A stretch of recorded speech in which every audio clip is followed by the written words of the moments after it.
Hi all, the following is part 2 of a two-part tale. I do recommend going and listening to part 1 first if you haven't. Link in the liner notes. And if you're here having listened to part 1, welcome back. Let's jump into it. Today, folks, if I can, I would like to resume this tale by doing something totally irresponsible. Before we come back to Major General Smedley Butler, I want to take us on a digression which probably has no great bearing on or relation to our story. Today we pick up the tale on a hot, balmy night in Miami, Florida. The time, 9:35 p.m., February 15th, 1933. In Bayfront Park that night, a man stood up in his open-top car and gave an impromptu speech to an enraptured crowd. As he concluded, stating this was his first time in Miami in 7 years, but it would not be his last visit. It almost became just that. The sound of 6 gunshots pealed through the air to the shock of all in attendance. In the crowd that night, an unemployed 32-year-old bricklayer named Giuseppe Joe Zangara. I imagine Joe looking rather flustered, having worked his way frantically through the crowd for a single good vantage point. But that's only my imagination at work.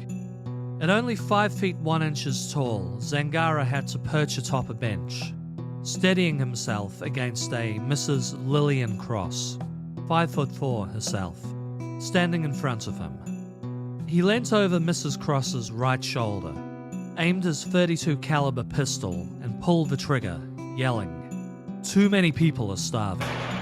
Joe Zangara may have succeeded in his assassination attempt, but for the sole fact that Mrs. Cross was all kinds of fierce. Despite the first bullet passing so close to her, it burned the side of her face. She spun around and wrestled with Zangara for the gun. This caused the remaining shots to veer off wildly. 5 people on or near the car were struck by bullets, including Mayor of Chicago, Anton Cermak. Cermak would die days later, with a bullet still sitting in his lung. Lillian got the better of Zangara, the furious crowd then piling in on him. The crowd were ready to tear him limb from limb were it not for the speaker, President-elect Franklin Roosevelt, calling for the man to be handed to the police, to be dealt with through legal avenues. The authorities did deal with Giuseppe Zangara. He was very soon up before the courts and sentenced to 80 years in prison. When Mayor Cermak passed, a subsequent murder charge was added. He was recharged and found guilty of murder, spending just 10 days on death row before he was executed on March 20th, 1933. Now, when I first heard this tale some 20 years ago, maybe longer, the teller inferred Zangara was a stooge, a patsy, some unknowing schlub doing the dirty work of a cadre of shadowy elites. Subsequently, I've heard others state that he was from Calabria, Italy. Well, that is true, close to Sicily. So therefore he must have been a mafia tough or possibly an anarchist.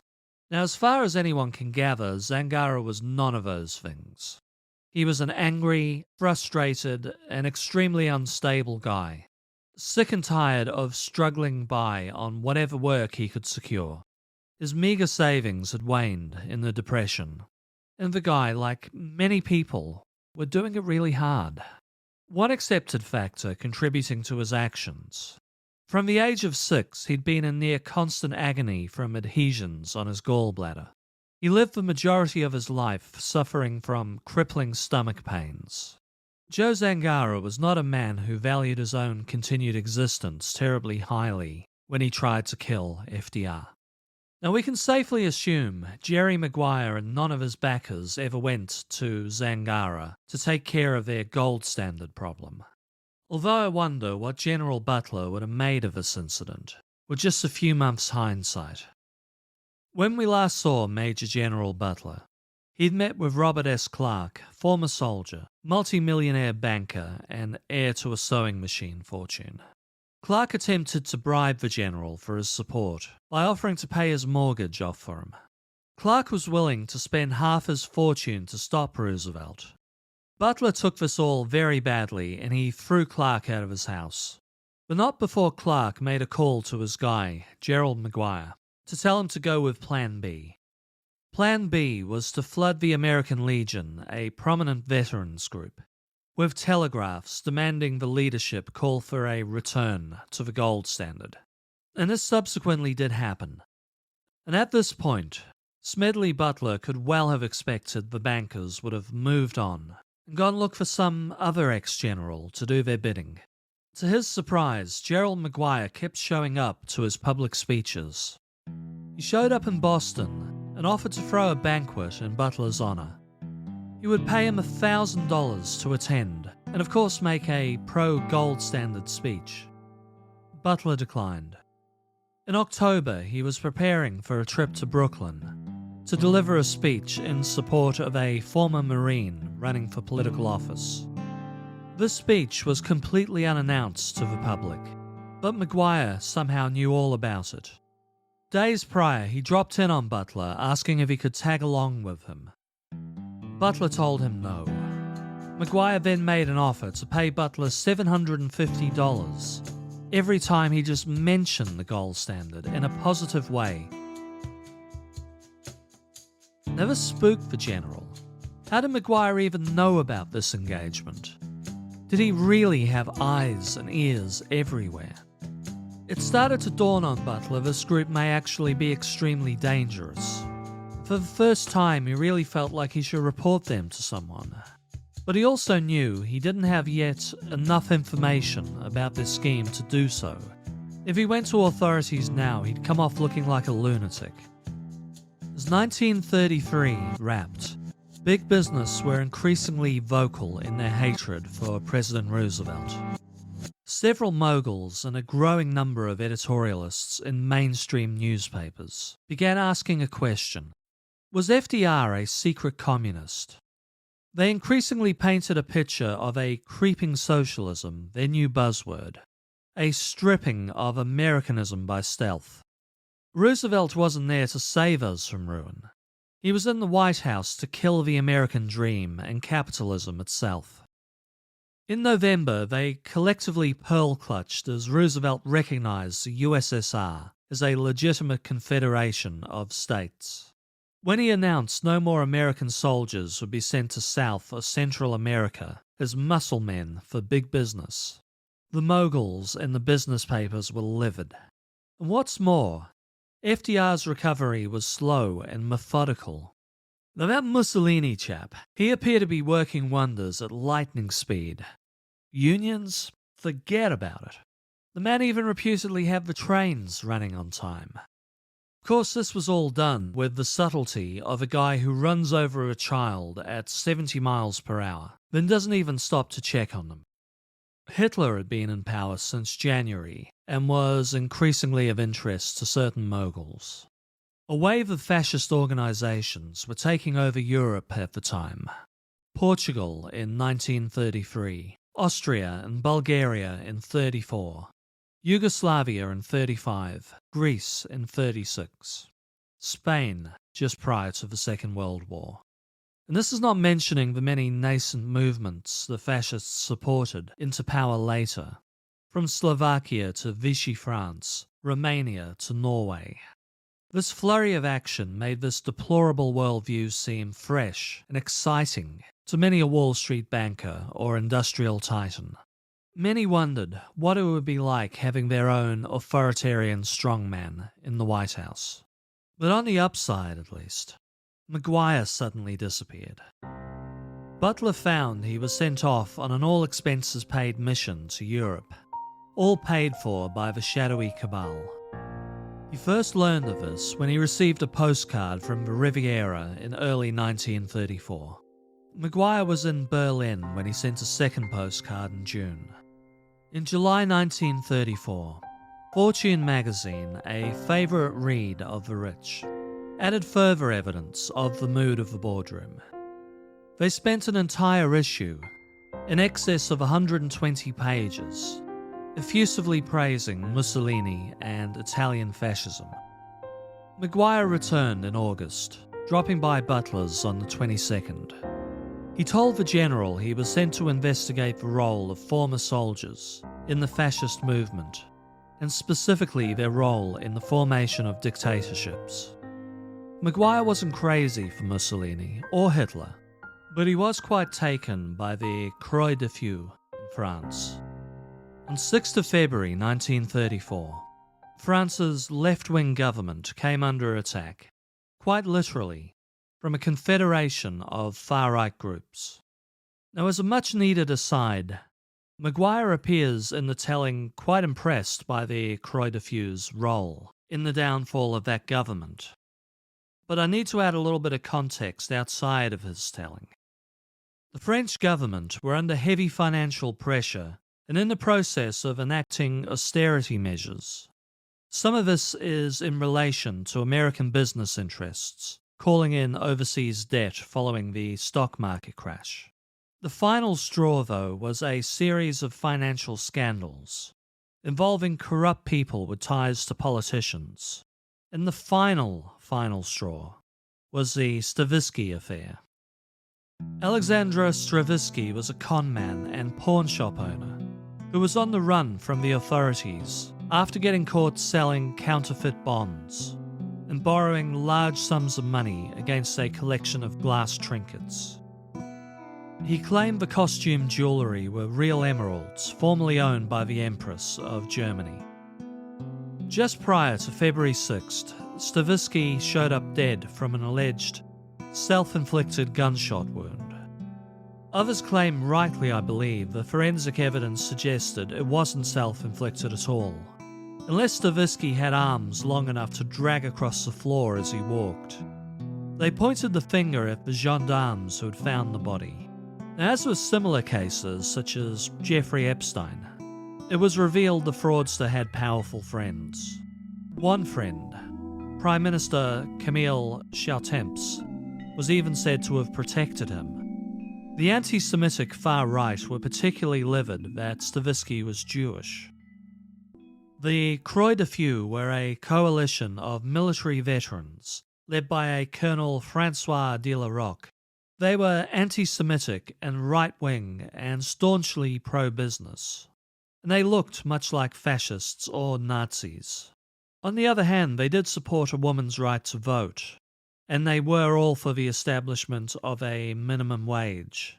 And they were also wary of the Germans in general and Hitler in particular. Historians have long argued whether they qualify as fascists, but they were certainly a hateful far-right group. Now, Maguire talks about their actions on February 6th, but it was actually their inaction that made them of interest. While other groups attempted on February 6, 1934, what similar groups tried in Washington, D.C. on January 6, 2021, de la Roque ordered his group to stay out of the attempted putsch. They peacefully protested in the south of Paris. The other groups failed in their coup without their considerable muscle to back them. Soon after, however, feeling intense pressure from the public, Chautemps' government resigned in disgrace. The Croix de Feu, having not disgraced themselves on February 6th, ended up in a position of influence over the right-wing government who followed, although they had burned bridges among the far right in doing so. Maguire's interpretation of the incident is somewhat different to mine. He saw their role as far more active. Now back to the narrative. Maguire stated his organisation wanted to build something similar in America, a super-organisation of former soldiers that they could use to seize power. Butler responded if they did such a thing, he'd gather his own army together to fight them. Maguire countered he had no plans to physically depose Roosevelt. They planned to convince him he needed to hire an assistant president, a secretary of general affairs. The people would understand Roosevelt was clearly unwell, and if the people didn't, the organisation would run a propaganda campaign. They were helpers, not usurpers. And what's more, the cabal wanted Smedley Butler to head the movement. He also mentioned he was planning to contact James Van Zandt, a veteran, a future Republican politician, and, as it turns out, sorry I didn't mention him in episode 1, the man who invited Butler to speak to the bonus army at the very start of this tale. Maguire was sure Butler's friend would want a part of all this. Smedley made it clear he had no intentions of carrying out a putsch. Maguire told him he wouldn't need to. Roosevelt would be so grateful for the help he'd hand the reins over. He'd been grooming General Hugh Johnston for such a role anyway, but he was finding the man far too indiscreet. FDR planned to fire him in the coming days. Now it turns out FDR did in fact fire Johnston soon after this conversation, and the man was loose-lipped. He took a job as a newspaper columnist, writing a slew of anti-Roosevelt hit pieces. But how would one fund such a plot? Maguire replied they now had access to $3 million. He could get hold of $300 million if needed. The mogul, J.P. Morgan, was involved, as was Al Smith, yet another former Democratic Party presidential candidate, and a former mayor of New York to boot. Smith was now an associate of the powerful DuPont family. Now this really shocked Butler. Smith was one of Roosevelt's guys. Maguire claimed Smith would soon break from the Roosevelt camp via an angry invective in the newspapers. And again he did so soon after. What's more, if Butler chose to turn him down, well, he was their top pick in spite of J.P. Morgan lobbying for another contender. But he was not their only option. The second choice, according to Maguire, was sure to back them. J.P. Morgan had rallied hard for General Douglas MacArthur. They expected MacArthur could be bought, not least of all as his father-in-law, Edward Statesbury, was involved in their group. Hanford McNider, a former leader of the American Legion, was a distant third choice. Maguire was going down to Miami. He planned to catch up with Butler once he returned. The meeting was over. Right, quick break, we'll be back in a minute.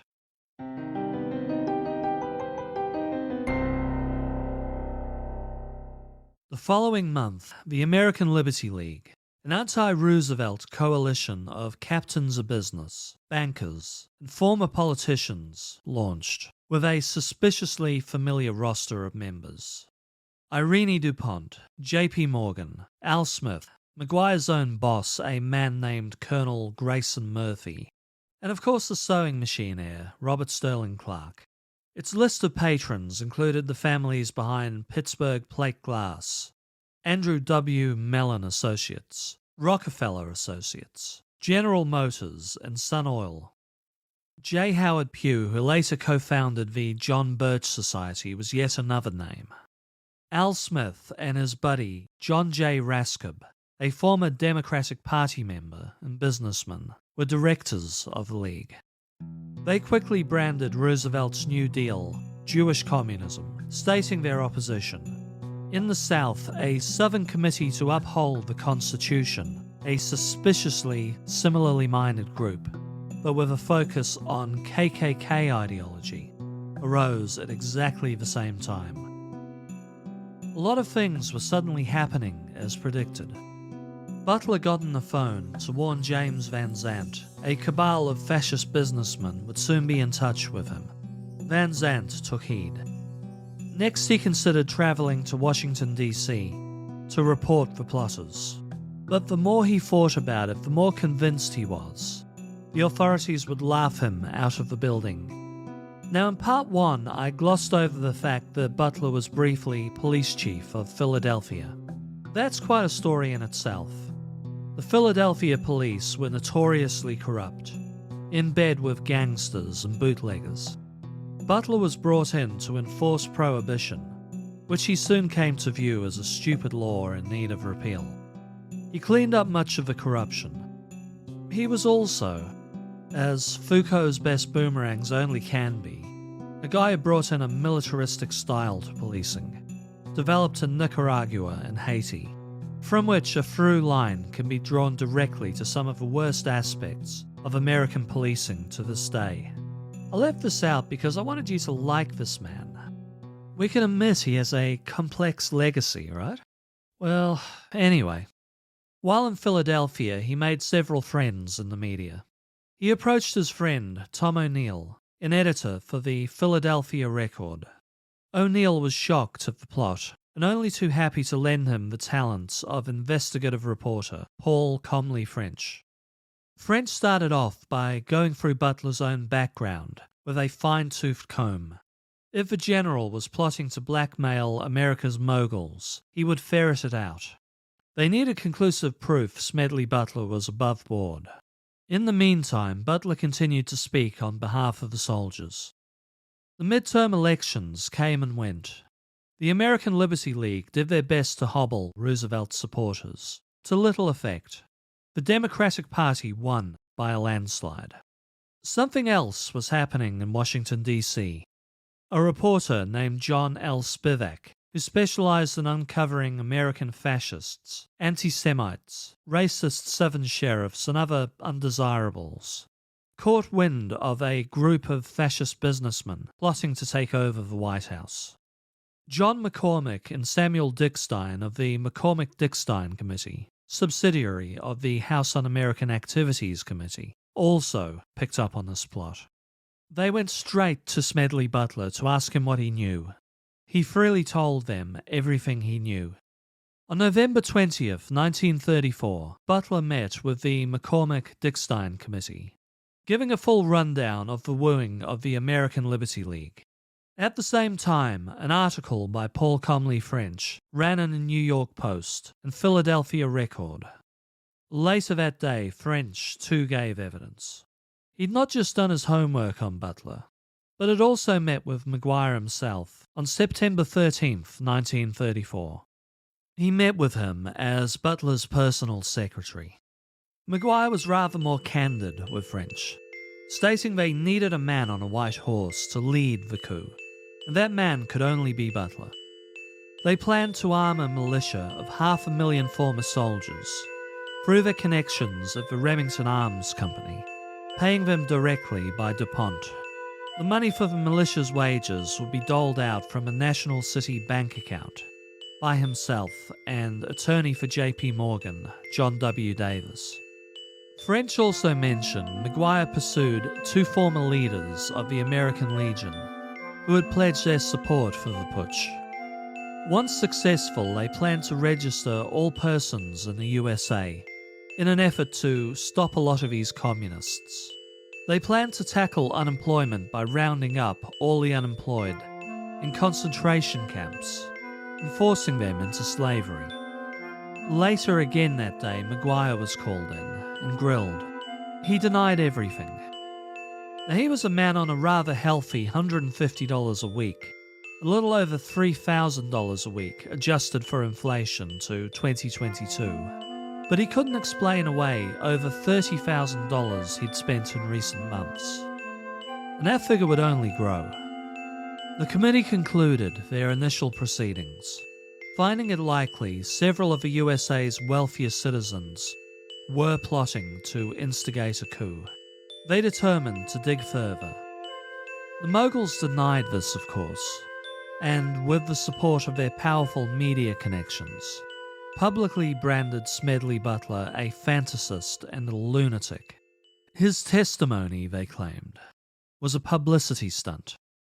Plans were made to subpoena 16 people for further information. The case was referred to the Attorney General. McGuire was called back and again questioned. His testimony was contradictory, showing him up as a liar. Former leaders of the American Legion were called in, as was James Van Zandt, who corroborated Butler's testimony. And further information emerged. If Smedley Butler had refused them, another potential man on a white horse was Colonel Theodore Roosevelt Jr.